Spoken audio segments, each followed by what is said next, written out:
रहीम अस्सलाम वालेकुम नाजरीन, मैं हूं अहमद फवाद और आप देखते हैं मुझे मेरे यूट्यूब चैनल और फेसबुक पेज पर। नाज़रीन, आज के इस व्लॉग में बहुत बड़ी खबर है और ब्रेकिंग स्टोरी है जो कि आपके सामने मैं ये रखने जा रहा हूं। मुस्लिम लीग नून जो कि ऑलरेडी इस बात पर तकसीम है कि बयानिया कौन सा चलेगा, कंफ्यूज है कि किस साइड पर उन्होंने जाना है। इस सूरत हाल में नवाज लीग के एक बड़े लीडर, बड़े रहनुमा ने बगावत का ऐलान कर दिया है। ख्वाजा साद रफ़ीक के हवाले से मैं बात कर रहा हूँ। ख्वाजा साद रफ़ीक जो कि बड़े पुराने साथी हैं नवाज शरीफ के भी, लेकिन आखिरकार वो भी तमाम तर मामलात से तंग आ चुके हैं। किस तरह से उन्होंने बगावत का ऐलान किया, मामला क्या है, बहुत अहम तफसीलात हैं, वो मैं आपके साथ शेयर करने जा रहा हूँ। तो मामला इस तरह से है कि एक इजलास होता है। साद रफ़ीक साहब जो, अच्छा, साद रफ़ीक के हवाले से मैं बताऊँ कि ये वही हैं कि जो कहते थे कि नवाज लीग जो है वो लोहे के चने हैं और इन लोहे के चनों को जो चबाने की कोशिश करेगा उसके दांत टूट जाएंगे, लेकिन लोहे के चने वो नहीं चबा सकता। और फिर उसके बाद ख्वाजा साद रफ़ीक के साथ और ये जो लोहे के चने थे इनके साथ क्या हुआ, इसकी स्टोरी में आप नाज़रीन को मालूम भी होगी। जो चीफ़ जस्टिस साकिब निसार साहब थे वो मामला, और आजकल जो कि नवाज लीग के साथ हो रहा है, तो इससे आप अंदाज़ा लगा लें कि ये कितने एक लोहे के चने थे। बहरहाल उनकी रिहाइश गाह, नाज़रीन सोर्सेज बताते हैं कि लाहौर की जो उनकी रिहाइश गाह है, वहाँ पर एक बड़ा अहम इजलास, पार्टी का इजलास होता है। और उस इजलास में सबसे पहले तो ये फैसला किया जाता है कि जो पार्टी के सीनियर रहनुमा और कुछ जूनियर रहनुमा हैं उन तमाम को बुलाया जाएगा और उनसे डिस्कशन की जाएगी, ये जो दोनों बयानिए चल रहे हैं। लेकिन उसके बाद अचानक कुछ होता है और फैसला ये किया जाता है कि जूनियर लोगों को नहीं, सिर्फ और सिर्फ पार्टी की जो सीनियर लीडरशिप है उसको दावत दी जाएगी, उसको बुलाया जाएगा और तमाम तर मामलात के ऊपर डिस्कशन जो है वो की जाएगी। और ऐसा क्यों किया गया?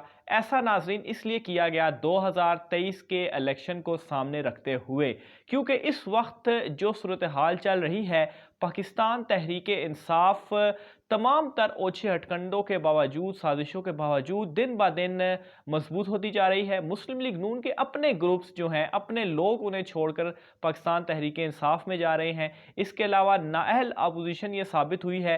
अवाम, बेशक महंगाई है और बिल्कुल है महंगाई, लेकिन ये अपोजिशन अवाम को रिप्रेजेंट करने में नाकाम हुई है, जिसकी वजह से मकबूलियत का जो ग्राफ है पाकिस्तान तहरीक इंसाफ का वो बढ़ रहा है। और ये साफ नज़र आ रहा है कि 2023 के इंतखाबात में भी पाकिस्तान तहरीक इंसाफ ही जीतेगी। और इस बात का अंदाज़ा मुस्लिम लीग नून की सीनियर लीडरशिप को, ख्वाजा साद रफ़ीक साहब को हो चुका है।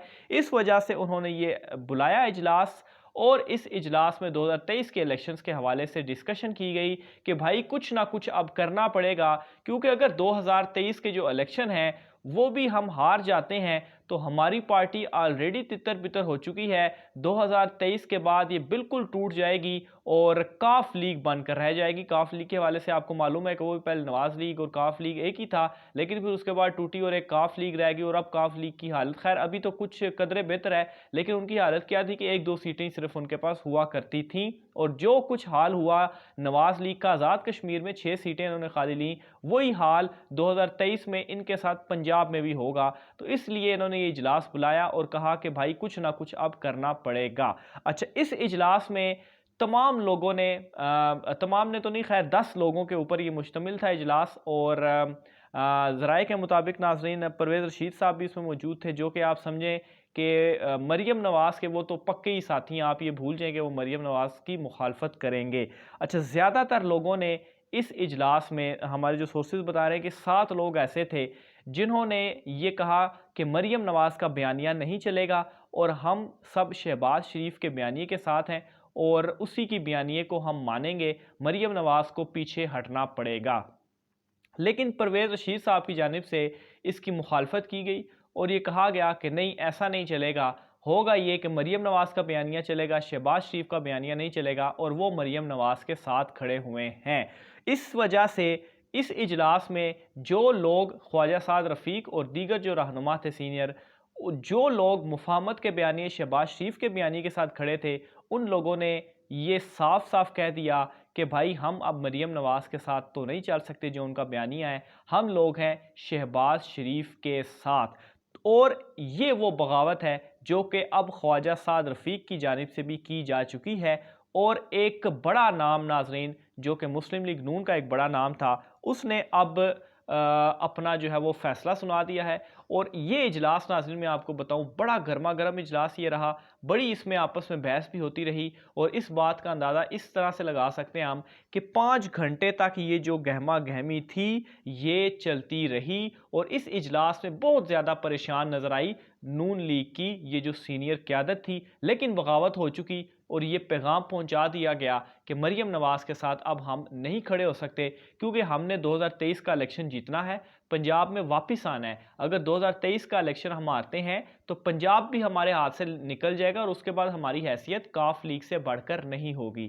اب ناظرین یہ تمام تر جو معاملہ ہے اوبیسلی مریم نواز تک تو پہنچنا ہی ہے، لیکن مریم نواز نے بھی آگے سے صاف صاف جواب دیا ہے کہ وہ کسی صورت بھی پیچھے نہیں ہٹیں گی، اور ان کا یہ جو بیانیہ ہے مزاحمت کا، وہ اسی بیانیے کو آگے لے کر چلیں گی۔ اور اس تمام تر صورتحال میں کیا ہوتا ہے، شہباز شریف آپ دیکھیں وہ بھی میسنے گھنے بنے ہوئے ہیں۔ جب پی ڈی ایم کی تحریک عروج پر تھی تو اس دوران شہباز شریف کہاں پر تھے؟ غائب تھے، کسی ایک جلسے میں کسی ایک چیز میں وہ نہیں آئے۔ اب اس وقت جیل میں تھے وہ، لیکن جب جیل سے بعد میں بھی آئے تو اس کے بعد وہ کہاں پی ڈی ایم کی جو تحریک تھی انہوں نے چلائی؟ ابھی بھی وہ چپ کر کے بیٹھے ہوئے ہیں کہ میری جو کمر ہے اس کو درد ہے، اور ڈاکٹر نے 2 ہفتے کا مشورہ دیا، حالانکہ پارٹی یہاں پر ٹوٹ رہی ہے۔ تو وہ بھی تقریباً سائیڈ لائن پہ ہو چکے ہیں، اور وہ میرے خیال سے تو اب یہی دیکھ رہے ہیں کہ مریم نواز کیا کرتی ہیں، کیونکہ شروع سے لے کر اب تک وہ یہی دیکھتے آ رہے ہیں۔ Azad Kashmir, Gilgit Baltistan, P D M, تمام چیزیں جو تھیں ان میں وہ سائیڈ پہ رہے ہیں، اور تمام چیزیں مریم نواز کے انہوں نے سونپی، اور مریم نواز تمام چیزوں میں بری طرح سے ناکام ہوئی، اور مریم نواز اب کھل کر جو ہے وہ سامنے آ چکی ہیں، اور وہ کہہ رہی ہیں کہ نہیں، جو مزاحمت کا بیانیہ ہے وہی چلے گا، اور میں اسی کو آگے لے کر چلوں گی۔ اور یہ ایک obviously اس حوالے سے نواز شریف جو ہے وہ بھی مریم نواز کے ساتھ ہیں، اور یہ ایک واضح پیغام بھی ہے ان لوگوں کے لیے بھی کہ اگر آپ نے ہمارے ساتھ چلنا ہے تو ٹھیک ہے، مزاحمت کے بیانیے کے ساتھ چلیں، اگر نہیں چلنا تو ٹھیک ہے، آپ جا سکتے ہیں۔ تو یہ ناظرین اس بہت اہم خبر تھی۔ خواجہ سعد رفیق خاص طور پر اگر میں نام لوں تو بڑا یہ اہم نام ہے مسلم لیگ نون میں، جو کہ ساری لائف اگر میں کہوں تو نواز لیگ میں انہوں نے گزار دی۔